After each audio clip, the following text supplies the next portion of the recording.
Praise Lord everyone. I am welcoming all of you to today's Divine Revelation. బైబిల్లో ఒక interesting character ఉంటుంది. ఆ character పేరు Noah. నోవహు తన జీవితం మొత్తాన్ని మనం పరిశీలించినప్పుడు చాలా ట్రెమండస్ వేలో గాడ్ తనని యూజ్ చేసుకున్నారు. అండ్ అదే రీతిలో నోవా లైఫ్ని మనం చూసినప్పుడు చాలా ట్రెమండస్ వేలో తను దేవునికి లోబడ్డారు. అయితే what is the greatest speciality in నోవాలో ఉన్న ఒక గొప్ప ప్రత్యేకత ఏంటంటే అతడు దేవుని మాటకి లోబడ్డాడు. అండ్ దేవుడు తనకి ఏదైతే చెప్పాడో, ఎలాగైతే చెప్పాడో తను అది చేశాడు. అందుకే బైబిల్లో ఆదికాండము 7వ అధ్యాయంలో రాసి ఉండే ఒక మాట ఏంటంటే, దేవుడు నోవాకి ఏదైతే చెప్పారో చెప్పిన యావత్తు అతడు చేశాడు. ఇక్కడ మనం తెలుసుకోవాల్సిన క్లియర్ థింగ్ ఏంటంటే, నోవహు తన ఇంటెన్షన్స్ని ఫాలో అవ్వలేదు, తన థాట్స్ని ఫాలో అవ్వలేదు. తను చేసిన ఒకే ఒక్క థింగ్ ఏంటంటే, గాడ్ తనకి ఏదైతే చెప్పారో అది చేశాడు, అంతే. అయితే గాడ్ చెప్పిన పని చేయడం అంత ఈజీనా? ఒకసారి పరిశీలన చేద్దాం. హిస్టారికల్గా మనం చూసినప్పుడు ఆ టైం పీరియడ్ బేసిస్ని మనం పరిశీలించినప్పుడు మనం చాలా క్లియర్గా ఒక విషయం తెలుసుకోవచ్చు. ఏంటంటే, ఆ టైం పీరియడ్లో అప్పటి వరకు భూమి మీద వర్షం అనేది లేదు. ఇది బైబిల్లో చాలా క్లియర్గా రాసిన్నమాట. మరి ప్లాంటేషన్ అంతా ఎలా జరుగుతుంది, ఫార్మింగ్ అంతా ఎలా జరుగుతుంది అంటే, భూమిలో నుండి ఆవిరి వస్తుంది పైకి, దానివల్ల భూమి వెట్ అవుతుంది, భూమికి తేమ అనేది తగులుతుంది. దాన్ని బట్టి ప్లాంట్స్ ఇవన్నీ వాటర్ని, ఆ వెట్ని అబ్జర్వ్ చేసుకుని పెరుగుతూ ఉన్నాయి. ఇది దాని వెనకాల ఉన్న ఒక scientific basic reason. But proper వేలో మనం అండర్స్టాండ్ చేసుకున్నప్పుడు అప్పటి వరకు భూమి మీద ఒక చిన్న వర్షపు చినుకు కూడా పడలేదు. అలాంటి టైం పీరియడ్లో దేవుడు నోవాకి చెప్పింది ఏంటంటే, ఒక గొప్ప జల ప్రళయం రాబోతూ ఉంది, సో ఒక పెద్ద ఓడని నిర్మించు. ఆ ఓడని నిర్మించి పీపుల్ అందరికీ చెప్పు, వాళ్ళందరూ ఆ ఓడలోకి ఎక్కాలి అని చెప్పి నువ్వు చెప్పు అని చెప్పి. అది అంత ఈజీ టాస్క్ అని మీరు అనుకుంటున్నారా?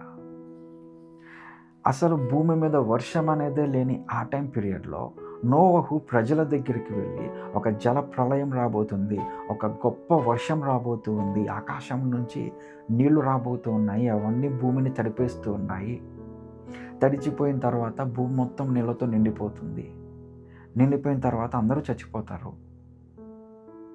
ఇదంతా నోవహు ఒక పర్సన్కి చెప్పేటప్పుడు ఆ పర్సన్ ఎలాగ తీసుకుంటారు? టు బి ఓపెన్, ఆ టైం పీరియడ్లో నువ్వు అక్కడ ఉంటే, నోవహు వచ్చి ఇదంతా నీకు చెప్తూ ఉంటే నువ్వు నోవా గురించి ఏం థింక్ చేస్తావు? నా పర్సనల్గా నోవహు వచ్చి ఆ టైం పీరియడ్లో నాకు చెప్పినప్పుడు నేను థింక్ చేసేది, తనకి పిచ్చి పట్టింది, దట్స్ ఇట్. ఎందుకంటే అప్పటి వరకు జరగని ఒక డిఫరెంట్ థింగ్ని హ్యుమానిటీ ఎప్పుడూ హ్యుమానిటీకి ఆ మూమెంట్ వరకు ఎటువంటి క్లూ కూడా లేని ఒక ఇన్సిడెంట్ని నోవహు వాళ్ళందరికీ చెప్తూ ఉన్నాడు.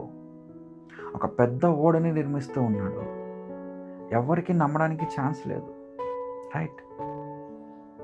దేవుడు నోవహుకి ఇచ్చిన టాస్క్ అది. దేవుడు నోవహుకి చేయమని చెప్పిన పని అది. బట్ నోవహు తను షేమ్గా ఫీల్ అవ్వలేదు ఆ పని చేయడానికి. నోవహుకి తెలుసు ఖచ్చితంగా, నేను ఇది చెప్తే ఎవరు నమ్మరు, నేను ఇది చెప్తే వాళ్ళు నన్ను పిచ్చివాడు అనుకుంటారు, నేను ఇలాగ పీపుల్తో మాట్లాడితే డెఫినెట్గా నాకేదో అయింది అనుకుంటారు తప్ప నేను నిజం చెప్తున్నానని ఎవరు నమ్మరు. అది నోవహుకి చాలా బాగా తెలుసు. బట్ స్టిల్ నోవహు చెప్పాడు. ఎందుకంటే అది తన ఓన్ ఇంటెన్షన్స్ని బేస్ చేసుకొని కాదు, గాడ్ చెప్పారు అన్న ఆ ఒక్క మాటని బేస్ చేసి. అందుకే నోవహులో ఉన్న ఒక గొప్ప ప్రత్యేకత చాలా రిటర్న్ ఫామ్లో రాసింది ఏంటంటే, దేవుడు చెప్పిన యావత్తు నోవహు చేసెను. ఈరోజు నీ జీవితం ఏంటి, నా జీవితం ఏంటి? అక్కడ రాసింది కదా, నోవహు దేవుడు చెప్పిన యావత్తు చేసెను అని చెప్పి. అక్కడ నీ పేరు నువ్వు పెట్టుకోగలవా? నా పేరు నేను పెట్టుకోగలనా? లైక్ పాల్, దేవుడు చెప్పిన ప్రతిదీ చేశాను. నేను పెట్టుకోలేను మేబీ. నిజంగా చెప్తూ ఉన్నాను, మన జీవితంలో ద గ్రేటెస్ట్ థింగ్ మనం ఏదైనా చేయగలము అనుకుంటే అది ఆయన చెప్పింది ఫాలో అవ్వడం మాత్రమే. Don't keep your own thoughts. నీ ఓన్ ఇంటెన్షన్స్ని ఫాలో అవ్వద్దు, నీ ఓన్ థాట్స్ని ఫాలో అవ్వద్దు. ఎప్పుడైతే ఆయన చెప్తారో ఆయన ఫ్యూచర్ని చూసి నీకు చెప్తారు, రైట్? అది నువ్వు ఎప్పుడు గుర్తుపెట్టుకోవాల్సిన ఒక మాట. నీ ఫ్యూచర్ ఎట్లా ఉందో నీకు తెలియదు, ఎందుకంటే నువ్వు ఒక లిమిటెడ్ హ్యూమన్ బీయింగ్వి. నీ నాలెడ్జ్ చాలా లిమిటెడ్. కానీ ఆయన జ్ఞానాన్ని సృష్టించిన మహాజ్ఞాని, ఆయన భవిష్యత్తును చూడగలిగిన దేవుడు. ఆయన భవిష్యత్తును చూసి ఇప్పుడు నువ్వు ఏ నిర్ణయం తీసుకుంటే మంచిదో ఆయన నీకు చెప్తారు, నిన్ను ఆ వేలో గైడ్ చేస్తారు. నువ్వు ఎప్పుడైతే ఇచ్చిన లాజిక్ అర్థం చేసుకుంటావో గాడ్ చెప్పిన ప్రతిదీ నువ్వు చేస్తావు. ఈవెన్ అది నీకు కష్టం అనిపించినా సరే, ఈవెన్ అది నీకు ప్రాక్టికల్లీ ఇంపాసిబుల్ అని అనిపించినా సరే, నువ్వు అది చేస్తావు, నువ్వు అది చేయాలి. అలాగ చేసేలాగున ఆయన కృప మన మీద తోడుగా ఉండడం కాక అలాగ ఉండాలని ఒక చిన్న ప్రార్థన చేసుకుందాం. తండ్రి, నీకు స్తోత్రం ప్రభువా, నీ కృప మాకు కావాలి. భవిష్యత్ జ్ఞానము తెలిసిన దేవుడవు నీవు, భవిష్యత్ జ్ఞానం ఉన్న దేవుడవు నీవు. మా భవిష్యత్తును చూసి మేము ఇప్పుడు ఏ నిర్ణయం తీసుకోవాలో అది మీరు మాకు తెలియజెప్తూ ఉన్నారు ప్రతి విషయంలో. అయితే ప్రభువా, మీ గైడెన్స్ని ఫాలో అయ్యేట్టుగా మాకు జ్ఞానాన్ని ఇవ్వండి, బుద్ధిని అనుగ్రహించండి. యేసు నామములో అడుగుతున్నానయ్యా, ఆమేన్.